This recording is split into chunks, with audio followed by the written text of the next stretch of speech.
This is a podcast of an interview originally broadcast on Radio EMFM 104.7 at Chukamoama Community Radio. Radio EMFM broadcasts 24 hours a day, 7 days a week. You can find our program guide on our website, www.radioemfm.org.au, along with details of other podcasts, information about the station and presenters, and a membership form should you wish to support us by becoming a member. You can also find Radio EMFM 104.7 on Facebook. We hope that you will enjoy this podcast. Here at Radio EMFM, we are doing a series of chats with performers who are coming down to Echuca Moama for the Winter Blues Festival at the end of July, and I have Marshall O'Kell from Marshall and the Fro on the phone. G'day, Marshall. G'day, Roger. How you going? I am very well, thanks. Now, I know this certainly won't be your first festival because you were down last year and you had a chat to Dot, I think, on EMFM, so welcome back to our radio station. Oh, thanks for having me. Pleasure to be here. Love it. Just before we go to your music, can you tell us a bit about the Fro? It's not an obvious name for a backing band, is it? Well, not to me, anyway. We're stuck with it. In 2007, we released our first album under Marshall and the Fro, and Nick Olsen was the bass player, who was 6'3" or 4" with a big strawberry blonde afro. Yeah. He looked a bit like Ronald McDonald. And the drummer, was Jacob Bann, whose nickname was Poodle, because he had a tight-knit afro poodle sort of looking haircut, you know. Okay, so Fro from they Afro. Were the Fro, but since then we've had multiple players in the band, and at the moment we've got John Howe drumming, but he's not drumming at that festival because he runs the festival. So we've got Grant Garrity drumming for us, who's red hot, and Nick Lemmet, who's been with me on and off for probably about 20 years. So that's the Fro, and that's the story behind the name. No Fro at the moment. None of us have got afros. We're all old. I'm starting to get receding hairlines. Oh, I know exactly what you mean. I think John, the drummer, was same situation last year, wasn't it? Because he's running the festival, he couldn't be on with you. So I don't know if it was the same guy last year, but we did. It was Grant, and a week before the festival was on, he broke his collarbone body surfing at Lennox, because he's a red hot sort of surfer, body surfer. Yeah. And drummed the entire festival with one hand, and we had our crazy hillbilly mate Manzi, Band Power, who used to play with Hat Spitz back in the day on the washboards. And I tell you what, they did a good job. So this year we've got all working limbs, hopefully. Okay. Well, look, it's only 4 weeks away. What could possibly go wrong? Now, you said the first album, Marshall and the Fro, was, 20-odd years ago. So how did you start off in this business, Marshall? Just grew up around music. My father was, avid music player, played in multiple bands since I was a baby. So I sort of just grew up, in the guitar cases, and then gradually getting shown and, riffs from all his mates, and then just fell in love with it, really. And that was probably by the time I hit the start of high school. We had a little band and just never looked back, really. I just, loved it. It's like religion. Yeah. And it's always been blues for you? Mostly. When I was younger, we sort of played in a couple of bands, but not my bands. One was a punk band that did fairly well. We played a few of the Warped sort of bands, Warped tours, and met some of the big bands. Played in a couple of local cover bands just while I was sort of, finding my way when I was about 17, 18, until I decided to just pursue my own music, and I was always writing songs, so sort of got a bit more confident singing, and then and I've just been sort of doing that forever, and that's been the job. And when we go and hear Marshall and the Fro, it'll all be your own music, or do you throw a few covers in as well? Well, no, we don't do any cover songs. We just play our own stuff. We're super proud of it, and we've just recorded we've nearly finished recording a new album, which we're overdue for. That's Hillbilly Disco, is it? Yeah, Hillbilly Disco. I don't know. I'm really loving this one. I think it'll be our best one yet. I just got the mixes back for the first song. It's called Good Meth Head. Yep. It's pretty hilarious, sort of hillbilly, sort of almost hillbilly blues punk-ish. It's the most rocking song on the record, but it's a cracker, and it's funny. It's a funny story. Okay. And I saw on your little bio you sent out, it's Stomp Over Swamp, Country Over Western, Rhythm Over Blues. A couple of singles from it, Fukushima Fish and Breadcrumbs, is that right? Yeah, Fukushima will make the record. We sort of re-recorded that.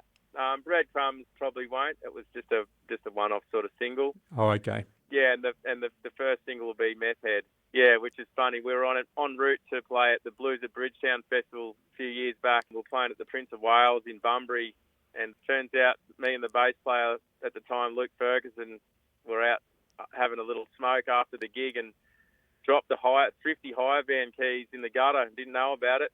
And woke up the next morning to go and get a wave at Margaret River and then head to the festival and couldn't find the car keys, which went on and on for hours until they were sending someone up from the festival to grab it. And then I got a phone call from the lady at Thrifty saying, I've got your car keys, you're never going to believe this. And turns out this full-blown ice addict with missing fingers and teeth had found the keys and was intending on stealing the van and decided to go the other way. And he just screamed into the Thrifty with the keys in his hand singing, I don't want to go back to jail.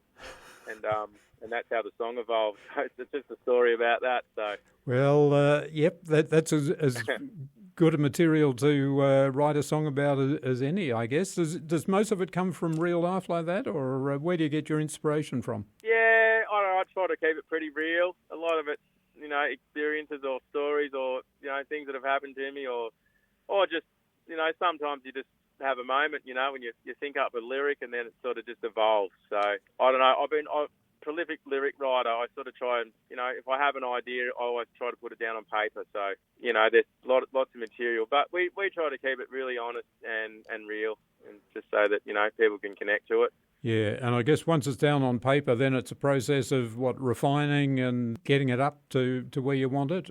Yeah, I don't know. Usually the riffs sort of marry the words. I try not to force anything and sort of let it just happen. Yep. A lot of songwriters write for a reason or, a concept write, I suppose. But yep. I don't know, I do it a little bit different. Things just appear in my head and they sort of just naturally happen and I just sort of see where they end up and let them go that way, Oh, okay. Yeah, I was looking back and had a look on YouTube, and there's a couple of your early albums. I think Marshall on the Fro would be the first one, and then Friends for Life was the other one, was it? Was that number 2? Yeah, that was the second record, yep. And so what's in the gap between those two and Hillbilly Disco? Well, we're definitely, we do. I do a lot of solo gigs up around my area, around sort of, I'm up near Iluka, Yamba, Iluka, Lennox Head, Byron, that whole far north coast of New South Wales area. And for the last sort of 6 or 7 years, I've tried to keep my gigs fairly local because I had a couple of kids. I've got a young fella who's turning 5 tomorrow and a daughter who's 8 in a few months. Yeah. And I just wanted to be around them while they were growing up and not be too far away. And we had toured and done a lot of gigs at a lot of festivals. So I've been doing sort of 220-ish original gigs up here, which there's a lot of gigs up here and for the last 7 or 8 years. And I don't know, I feel like we've just evolved a bit and, we're always practicing and learning. So I don't know, I feel like the riffs are getting a bit better and a bit more mature and maybe less rowdy and a little bit more tasty. There's probably a bit more substance and depth in it. Yeah, I was thinking actually about other albums before Hillbilly Disco. Yeah, we did Friends for Life, and then we did an album called Birdie, which was a really beautiful album. A friend of mine, Birdie, his name was, helped me produce that album, which was a really good experience. But right at the end of that album, unfortunately, Birdie had a horrific car crash with him and his kids, and they all passed away. It was a really sad time. And then I lost my dad a few months after that, and my 16-year-old Stappy. So it was a big hit. So I sort of had a bit of time out. And then we did another one called Sipping on Rocket Fuel, which was just, I like that one. That was just sort of a bit shreddy and fun and a bit loose. And then we did a live album at the Back Room in Byron Bay at the Northern a few years back. Yeah, and that's us. And then this one now. I'm well overdue for a record, but playing that many gigs and building a house and, and just doing the gigs and being, family man, it takes time and money. So hard to fit it all in. The live album would be, you've only done the one, that would be certainly very different from a studio album, wouldn't it? Yeah. It made me feel a bit anxious, to be honest. There's a little bit of pressure, because you just got to capture it, and we didn't really have the opportunity to record multiple gigs and just pick the best. It was one night only. We had a great engineer, Philippe Chamberlain from, he's an international engineer, and he's over lectures at the SAE Sound College, who sort of offered to do it for us. So, yeah, we rolled with that, and he was great to work with. So. Oh, that's great. The Winter Blues, you're coming down again. How important are these festivals for the artists? Oh, man, we love them. It's you get to see mates and people and other musos you don't get to catch up with that often, and hang out and get multiple players to come up and jump up for a shred or a solo or a sing or or a harmonica or whatever. Yeah. Horn section. It's good to catch up with everyone and have fun and just network and just be a muso. Yeah, well that's right, because when you're on the road, I guess you wouldn't see too many other bands, would you? Normally you'd be the only band gigging at the particular venue. Yeah, not as much these days. I don't know, I do 4 or 5 gigs a week and solo gigs and a few little duos with a pretty cool didgeridoo player up here, and doing the odd one with this hip-hop artist, but mostly just my stuff. I've got a cajon, a resonator, and a little tambo on my other foot for the solo stuff, and then we do a couple of band gigs a month, just the fun ones that we really enjoy. Terrific. So, unfortunately, we can't tell people where you're going to be appearing at the moment, because when I looked this morning, the schedule wasn't up. But once we have that information, we'll certainly let people know. Oh, that'll all be on the app. Last year, I can remember the Winter Blues app was just pretty incredible. Yeah, it's really detailed. So it's a really well run festival. Probably one of the best I've played at, really, as far as being how organised it is. So yeah, the boys at Rhythm Section do a great job there. That's great to hear. And of course, this year it's the 25th anniversary, so it's a big one, and they've certainly got a great lineup. I don't know if you run your eye down it. Oh, I did. It's looking red hot, isn't it? I can't wait. Yeah, I've got my eye on a couple of mates that are there that I haven't seen in a while to try and sneak them up for a bit of a jam and a bit of a shred off. So for the first time in a long time, I'm coming to this festival sober and straight and sober. So I'm looking forward to being pretty with it. So it's going to be good. Good on you, Marshall. Thanks very much. Any last message for Echuca before we let you go? Oh, just come and support the bands, and we're all rolling in with some shirts, and I'm bringing some beanies. I've got a whole bunch of double plugger thongs because we've got the thong song. So I don't know, if you got your favourite pair of footy socks and you want to put some thongs over it, being cold, then beanies. That's probably the only way we can bring up the quota so that we can all make more records, because you don't sell CDs anymore and Spotify just take us for a ride. So support the band, buy a bit of merch, and just have fun. Yeah. So you won't have CDs available there? You don't do them? I'll have a few CDs from the old ones, unless you got an old Hilux with a CD player in it. I don't plug off many of them these days, to be honest with you. Yeah, I've got a CD player at home, and I'm sort of being very old. I'm a CD man, but I know what you mean about car radios.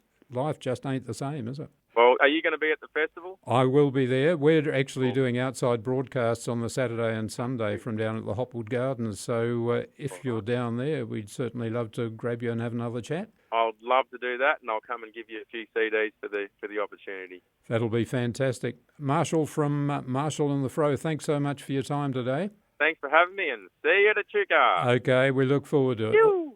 All the best, mate. Marshall. Thanks again. Thank you. Bye now. Bye. The podcast you have just heard was of an interview originally broadcast on Radio EMFM 104.7 Echuca Moama Community Radio. We hope you enjoyed listening to it. Remember that you can listen to Radio EMFM anywhere in the world, either via our website www.radioemfm.org.au or via the Community Plus Radio app, which is free to download to your Apple or Android device from your Game or Play Store.